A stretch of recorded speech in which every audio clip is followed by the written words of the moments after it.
খুব সহজেই ফুলকো নরম লুচি তৈরি করা যায়।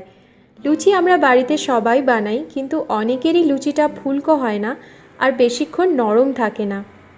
আমি এই ভিডিওতে সেটাই দেখাচ্ছি কিভাবে আপনি পারফেক্ট নরম লুচি তৈরি করতে পারবেন। আমি এখানে একটা মিক্সিং বোলে নিয়ে নিয়েছি 2 কাপ ময়দা আর নিয়েছি একটুখানি গরম জল।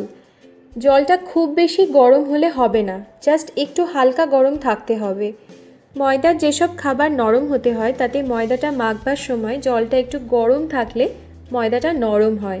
যদি ময়দা মুচমুচে করতে হয় তাহলে কিন্তু জলটা ঠান্ডা থাকতে হবে। এর মধ্যে আমি দিচ্ছি স্বাদ মতো নুন আর দিচ্ছি ময়ানের জন্য সাদা তেল। এই তেলটার কোয়ান্টিটিটাও কিন্তু লুচি নরম করার জন্য ম্যাটার করে। আমি 2 টেবিল চামচ তেল নিচ্ছি। 1 কাপের জন্য মোটামুটি 1 টেবিল চামচ তেল। তেলটা বেশি হয়ে গেলে কিন্তু লুচিটা